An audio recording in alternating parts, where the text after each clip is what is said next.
मैं छोटे बच्चों से भीख मंगवाता था। लोगों को लगता कि मैं गरीब बच्चों को भोजन देकर बहुत भला काम करता हूँ, लेकिन मैं तो उनसे भोजन के बदले रोज काली कमाई करवाता था। मुझे खबर थी कि ये गलत है, लेकिन मोटी कमाई के लालच ने मुझे जकड़ रखा था।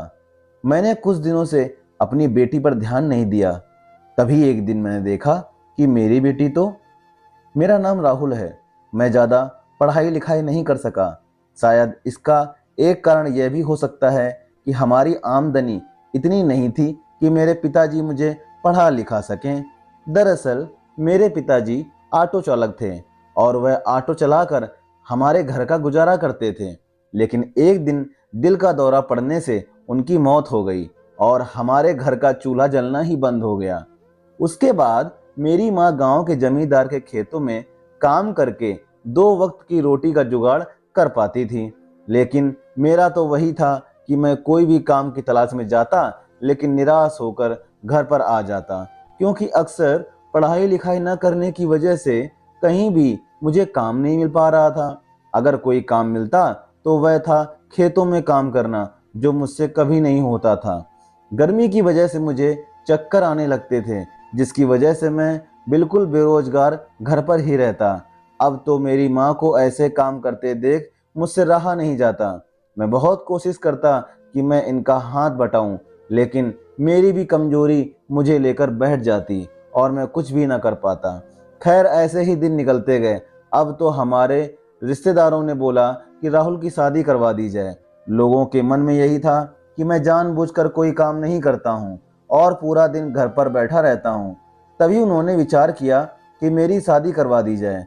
शायद शादी होने के बाद मुझे समझ में आ जाए और अपनी पत्नी के शौक पूरे करने के लिए मैं कुछ कमाने लगूं, जिसमें मेरी माँ का भी हाथ बढ़ जाएगा।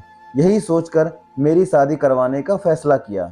अब लड़की मिलना मुश्किल हो गया था, क्योंकि एक बेरोजगार और गरीब लड़के को कौन अपनी लड़की दे सकता था। लेकिन कुछ मशक्कत के बाद एक रिश्ता मिल गया और मेरा रिश्ता एक गरीब परिवार से हो गया। मेरी होने वाली पत्नी का नाम रेखा था। रेखा ज्यादा नहीं पढ़ी लिखी थी। वह भी अपनी माँ पिताजी के साथ खेतों में काम करके अपने घर का गुजारा करती थी। खैर, जब मुझे यह बात पता चली कि रेखा भी खेतों में काम कर सकती है, तो मुझे काफी शांति मिली कि माँ के साथ रेखा काम करके माँ का हाथ बटा देगी और मुझ पर कोई भी तरह का प्रेशर नहीं आएगा। लेकिन शादी के बाद यह सब तो उल्टा हो गया था। रेखा तो कभी भी खेत में काम करने नहीं गई और पूरा दिन घर पर ही रहती थी। अब तो मेरी माँ अकेले खेतों में काम करती। अब तो मुझसे बर्दाश्त भी नहीं हो रहा था कि मेरी माँ हम दोनों का पेट पाल रही है। मैं सीधा शहर निकल गया और काम की तलाश में इधर उधर भटकने लगा। सब रिश्तेदारों ने मुझ पर प्रेशर डाल रखा था कि तुम्हें जरा भी शर्म हया है या नहीं, अपनी माँ से खेतों में काम करवाते हो और खुद पूरा दिन घर में पड़े रहते हो। फिर मैं करता भी क्या, क्योंकि मुझे कोई काम भी नहीं मिल पा रहा था। खैर, आखिर में मैंने थक हार कर शहर जाने का फैसला किया और शहर जाकर सोचा कि वहां पर किसी दुकान में बोझा ढोने का काम शुरू कर दूंगा। जितना रुपया बनेगा उतना ही काफ़ी है। शहर जाकर काफ़ी भटकने के बाद मुझे एक काम तो मिल गया, लेकिन उस काम के बदले मुझे केवल 100 रुपये मिले थे। पूरा दिन बोझा ढोना और खून पसीने से शाम को केवल 100 रुपये की कमाई ही हो पाती थी। मुझे वह काम ठीक नहीं लगा। फिर मैं वह काम छोड़कर वापस घर पर आ गया। लेकिन घर आकर तो मुझे वही सुनने को मिलता कि मैं पूरा दिन खाली बैठा रहता हूँ। तभी एक दिन मेरे पास मेरे दोस्त का फ़ोन आता है और मैं उससे मिलने शहर चला जाता हूँ। तभी बातों ही बातों में वह मुझे कहता है कि मेरे पास एक काम है, अगर तुझे करना हो तो कर सकता है। मुझे कुछ समझ में नहीं आ रहा था कि वह किस काम की बात कर रहा है। तभी उसने मुझसे कहा कि हम लोगों का एक छोटा सा काम शुरू करते हैं। मैंने उससे पूछा कि ऐसा क्या काम शुरू करना है। तभी वह कहने लगा कि हम छोटे छोटे बच्चों से भीख मंगवा के खाली बैठे सिर्फ पैसे कमाएंगे और उन्हें बस दो वक्त का रूखा सूखा भोजन दे दिया करेंगे। तभी मुझे उसकी बातें बहुत अजीब सी लगीं। मैंने उससे कहा कि पागल हो गए हो, क्या ऐसी बातें कर रहे हो? हम छोटे छोटे बच्चों से कैसे भीख मंगवाएं, और ऐसा काम करने से पहले तुझे जरा भी शर्म नहीं आई? तभी मेरा दोस्त भी गुस्से में आ गया और बोला, हाँ ठीक है, अगर तुझे नहीं करना तो मत कर और पूरा दिन बैठा रहे खाली और सुनता रहे दूसरों के ताने, मेरा क्या जाता है, मैं तो शुरू कर देता हूँ। तभी उसने मुझे ऐसी बातों में उलझा दिया कि मेरे मन में लालच आ गया। फिर हम लोगों ने कई गरीब बच्चों को पकड़ा और उनसे भीख मंगवाने का काम शुरू कर दिया। अब तो दिन की मोटी कमाई होने लगी। लगभग 15 से 20 बच्चे अलग अलग एरिया में हम उनको छोड़ देते और वह भीख मांग कर उनसे काफ़ी बढ़िया कमाई हो जाती थी, जो हम लोग दोस्त आपस में बांट लेते थे। अब हम लोग शहर में ही रहने लगे। मैं कभी कभार घर पर जाता था। घर पर इस बारे में किसी को भी कुछ पता नहीं था। मेरी माँ और पत्नी को ऐसे ही लगता था कि मैं कोई बड़ी कंपनी में काम करता हूँ जिसकी सैलरी बहुत ज़्यादा है। मैं समय समय पर उन लोगों को पैसे भेज दिया करता था जिससे वह घर का खर्चा चला सकें और मैं यहाँ पर बच्चों से भीख मंगवाने का काम शुरू रखता और 2 वक्त का भोजन बच्चों को दे दिया करता था। अब बेचारे बच्चे, अगर 2 वक्त का अच्छा भोजन मिल जाए तो उनके लिए और क्या होगा, वह बहुत खुश हो जाते और 2 वक्त का भोजन देकर हम लोग उन्हें सुला दिया करते थे। फिर दूसरे दिन अलग अलग एरिया में भेज देते। अब तो मेरे मन में और भी ज़्यादा लालच हो गया था, क्योंकि दिन ब दिन कमाई बढ़ती ही जा रही थी। क्योंकि बच्चों को बेसहारा समझकर बहुत से लोग उन्हें भी एक मोटा रुपया दे देते थे, जिससे हम लोगों की मौज भी लग जाती थी। मुझे जरा भी शर्म नहीं आ रही थी खुद पर कि मैं यह कैसा पाप करते जा रहा हूँ। रुपयों के अंदर में इतना अंधा हो गया था कि मुझे अच्छाई और बुराई की जरा भी समझ नहीं रही। मेरे मन में एक बार भी ख्याल नहीं आया कि इन गरीब बच्चों के साथ ऐसा अत्याचार करने का गुनाह रब भी माफ़ नहीं करेगा, तो मेरी माफ़ी किस तरह होगी। लेकिन मुझे तो रुपयों के अलावा कुछ भी दिखाई नहीं दे रहा था। अब तो पूरा दिन मैं और मेरा दोस्त कमरे में पूरा दिन बैठे ताश खेलते रहते और अय्यासी करते रहते और शाम को उन बच्चों को वापस ले आते और उनसे सारे पैसे वसूल लेते, फिर 2 वक्त का भोजन दे देते। अब तो हम लोगों के अच्छे दिन आ चुके थे। ऐसे ही चलता रहा। अब तो बच्चे थोड़ा बड़े भी होने लगे थे। उन लोगों में थोड़ी समझ आने लगी तो वह भीख मांगने से मना करने लगे। अब हम लोगों के मन में गुस्सा भर गया था कि ये लोग भीख नहीं मांगेंगे तो हम अपना गुजारा कैसे करेंगे, और बैठे बैठे इतनी अच्छी कमाई हो रही थी, उस पर तो रोक लग जाएगी। इसलिए हम लोगों ने उन बच्चों पर अत्याचार करना शुरू कर दिया। उन लोगों को पीटना और बांध कर रखना, यह सब हमारे लिए जैसे आम काम हो गया था। हम लोगों के दर्द भरे अत्याचार और धमकी की वजह से वह लोग बेचारे डर जाते और डर के मारे सवेरे ही अपना अपना कटोरा लेकर निकल जाते और भीख मांगने लग जाते। अब उन लोगों को अपने डर के आगे कुछ भी दिखाई नहीं दिया और हम लोगों को बहुत ही अच्छे तरीके से हाथ लग गया था कि बच्चों को डरा धमका कर ऐसे काम करवाएंगे। कई बार घर पर जाता तो रेखा कभी कभार मुझसे पूछ लेती, ऐसा क्या काम करते हो, कभी हमें भी अपने काम को दिखाओ। तभी मैं घबरा सा जाता, क्योंकि मैं तो एक ऐसा काम करता था जिसको बताने पर भी लोग मुझे घिन करने लगेंगे। लेकिन फिर मैंने कुछ भी नहीं बताया और कोई ना कोई बहाना बनाकर बात को टाल दिया। शायद मेरे ऊपर रेखा को शक होने लगा था। वह तो माँ के सामने हर बार इसी बात को छेड़ देती, लेकिन मैं कहाँ मानने वाला था। अगर मैं बच्चों के ऊपर अत्याचार कर सकता हूँ तो क्या उन लोगों को बेवकूफ़ बनाना मेरे लिए बड़ा काम थोड़े ही था। इसीलिए उन लोगों को अपनी बातों में उलझा लेता। खैर, माँ कहती है कि अब तुम बहुत अच्छी कमाई करने लगे हो, अब तो हमारे अच्छे दिन आ गए, हमारे घर का गुजारा भी बहुत अच्छे से होने लगा है। मुझे एक बार खबर मिली कि रेखा प्रेग्नेंट है। खैर, अब तो मेरी खुशी का ठिकाना नहीं रहा और मैं झट से मिठाइयाँ लेकर घर पर चला गया और सबका मुंह मीठा करवाया और खुशियाँ मनाई। आखिर में पिता जो बनने वाला था मैं। खैर, 9 महीने का सफ़र कैसे निकल गया कुछ पता ही नहीं चला और मेरे घर पर एक सुंदर बेटी का जन्म हुआ। हम लोग बहुत खुश थे, क्योंकि कितने सालों बाद हमारे घर में जो रौनक आई थी। दोस्तों, प्लीज़ सब्सक्राइब माई चैनल। मैं अपनी बेटी से बहुत प्यार करता था, लेकिन मेरे मन में बिल्कुल भी शर्म नहीं थी कि जिन बच्चों पर अत्याचार करता हूँ वह भी तो किसी के बच्चे होंगे और अपनी बेटी को मैं जान से ज़्यादा प्यार करने वाला दूसरे के बच्चों पर इतना अत्याचार करता हूँ? मेरे हाथ जरा भी नहीं कांपते थे, मेरी रूह बिल्कुल भी नहीं कांपती थी। बैठे बिठाए मेरे पास इतनी मोटी रकम जो होती थी, जिसके लालच में मैं बिल्कुल अंधा हो रखा था, और इस काली कमाई के लालच ने मुझे इस कदर जकड़ लिया कि मुझे सही गलत की जरा भी पहचान नहीं हो रही थी। लेकिन रेखा नहीं मानने वाली थी। एक बार उसने मेरा पीछा किया और मेरे सारे काम को देख लिया। उसके बाद तो रेखा ने पूरे घर को सिर पर उठा लिया। उस समय मेरी माँ घर पर नहीं थी। अगर उन्हें पता चलता तो पता नहीं उन पर कैसा बीतता, क्योंकि आज तक उन्होंने कोई गलत काम नहीं किया था। जब भी 2 वक्त की रोटी कमाई थी तो ईमानदारी से काम करके कमाई थी, और जब उन्हें पता चलता कि उनका बेटा यह काम करता है तो शायद वह बर्दाश्त न कर पाते। लेकिन मैंने रेखा को खूब समझाया कि भला इनमें क्या बुरा है, बच्चों को सिर्फ भीख ही तो मांगनी है। कौन सा वह लोग कोई गंदा काम करते हैं जो उनको तकलीफ होती होगी? सिर्फ हाथ में कटोरा लेकर लोगों के आगे भीख मांगने में क्या जाता है? लेकिन रेखा मेरी बात नहीं समझ रही थी और हर बार मुझे सलाह देती रही, लेकिन मैं उसकी कहाँ मानने वाला था। अब तो मैं महीने में एक आध बार भी घर जाने लगा, क्योंकि घर जाने पर रेखा की वही किचकिच शुरू हो जाती, जिससे मैं बहुत तंग आ गया था।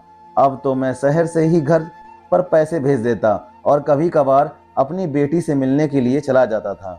अब समय निकलते जरा भी समय नहीं लगा, और अब मेरी बेटी पूरी 5 साल की हो चुकी थी। उसका जन्मदिन आने वाला था, लेकिन मैं घर पर नहीं जा पाया, क्योंकि यहाँ पर मेरा दोस्त भी नहीं था। तो इन बच्चों को संभालना मेरी जिम्मेवारी थी, क्योंकि सुबह उन लोगों को भीख मांगने भेजना और शाम को आकर ले आना और खाना देना, यह सब मेरा ही काम था। इसलिए मैं घर पर नहीं जा सका, लेकिन उन लोगों को पैसा भेज दिया और बोल दिया कि आप लोग मेरी बेटी का जन्मदिन खूब धूमधाम से मना लो। अपनी बेटी के जन्मदिन के लिए मैं इतना खर्चा कर रहा था, लेकिन जिन मासूम बच्चों से हम भीख मंगवाते थे वह भी तो जन्मे ही थे। उनका जन्मदिन भी तो, उनके जन्मदिन पर भी किसी ने उनको विश तक भी नहीं किया। अपने जन्मदिन के ऊपर हर बच्चा अच्छे कपड़े पहनता है, मिठाई खाना, घूमना फिरना और सब लोगों से प्यार और दुआ लेना, यही तो बच्चों का काम होता है। लेकिन इन गरीब मासूम बच्चों को तो हम लोग पता नहीं क्या क्या यातनाएं देते थे। उनके जन्मदिन का तो हमें पता तक नहीं रहता था कि कब आता है और कब जाता है। हो सकता है इनके जन्मदिन के दिन भी हम लोग इन पर अत्याचार करते हों। खैर, लेकिन मेरे कहाँ समझ में आने वाली थी यह बात। मेरी अकल पर तो इस तरह पत्थर पड़ा हुआ था कि मुझे रुपयों के अलावा कुछ भी दिखाई नहीं देता था, और बैठे बिठाए इतनी कमाई होती रही। इससे हर किसी के मन में लालच आ जाता है, तो मैं भी तो फिर इंसान ही था। मेरी कहाँ समझ में आने वाला था कि यह सब सही है या गलत। खैर, कुछ महीनों तक मैं घर पर नहीं गया। लगभग 6-7 महीनों के बाद जब मैं घर पर गया तो मैं अपनी बेटी को देखा। इस बार मैं कुछ दिनों के लिए घर पर गया था, हालांकि 1 महीने घर पर रुकने वाला था, इसलिए मैं अपने दोस्त को यहाँ पर छोड़कर चला गया। काफ़ी महीनों बाद अपनी बेटी को देख रहा था। मुझे बहुत खुशी हुई, लेकिन फिर मुझे एक बात पर अजीब सा शक होने लगा कि मेरी बेटी स्कूल के लिए बैग लेकर निकलती है, लेकिन शाम को जब घर आती है तो उसके पूरे कपड़े खराब होते हैं, मिट्टी, धूल और उसके बाल भी बिखरे होते हैं, और थकावट के मारे मानो उसका चेहरा भी लाल पड़ा होता है, और उसकी आंखें भी मानो जैसे धूप में पूरी तप कर गई हों। जब भी मैं उससे पूछने की कोशिश करता तो वह कुछ ना बोलती और अपने कमरे में चली जाती। इतनी छोटी सी बच्ची आखिर करती क्या होगी? और स्कूल का बोल कर निकलती थी, और आती तो उसका ये हुलिया होता था, मानो जैसे मजदूरी करके आई हो।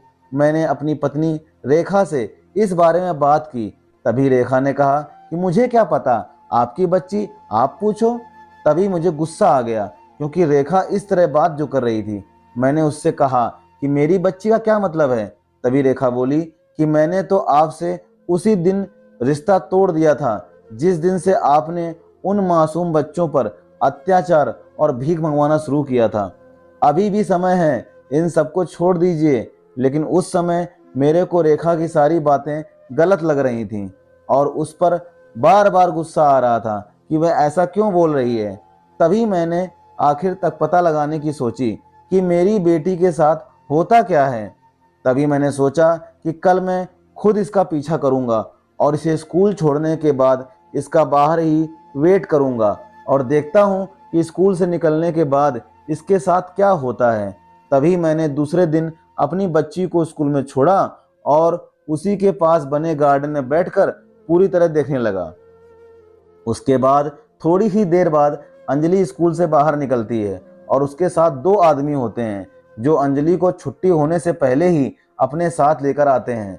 मैं उन आदमियों के साथ अपनी बेटी को देखकर एकदम से घबरा गया कि ये कौन हो सकते हैं।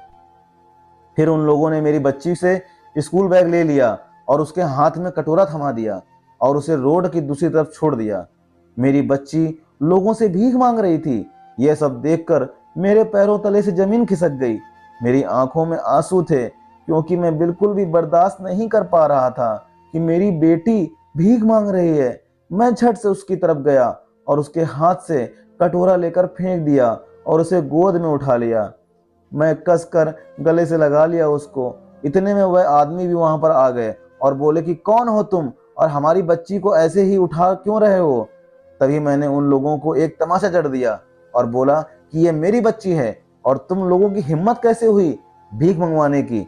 इतने में मेरी पत्नी रेखा भी वहीं पर आ जाती है और वह कहती है कि अभी आया आपको समझ में, जब खुद की बेटी पर बात आई तो इतना दर्द हो रहा है और जब दूसरों के बच्चों पर ऐसे अत्याचार करते हो तो जरा भी शर्म नहीं आती।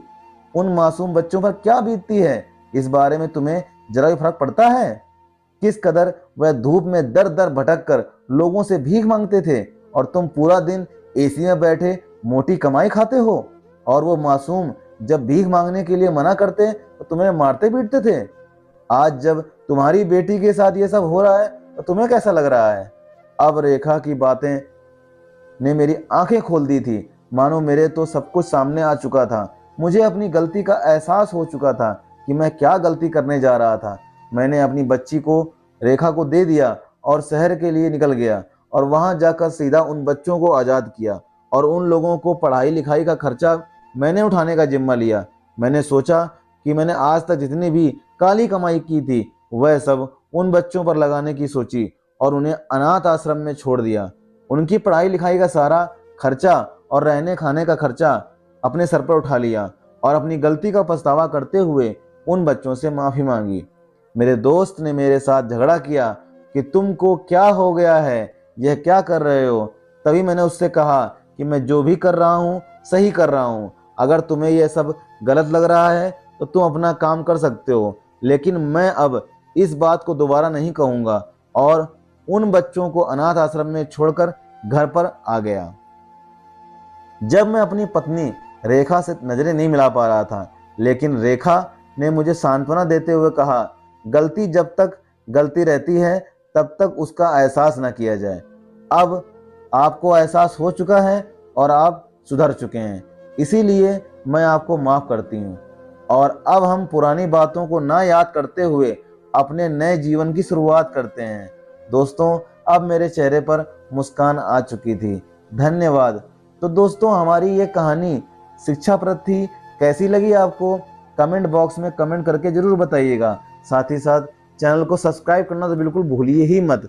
अभी सब्सक्राइब कर लीजिए तुरंत, ठीक है दोस्तों। और साथ ही साथ हमारे आपके जब वीडियो देखते हो तो आपके राइट साइड में एक बेल आइकन आता है, उसको दबा देना और ऑल पर सेट कर देना ताकि जो भी मैं स्टोरी डालता हूँ सबसे पहले आपको मिले। दोस्तों, मिलते हैं अगली कहानी, तब तक के लिए जय हिंद, जय भारत।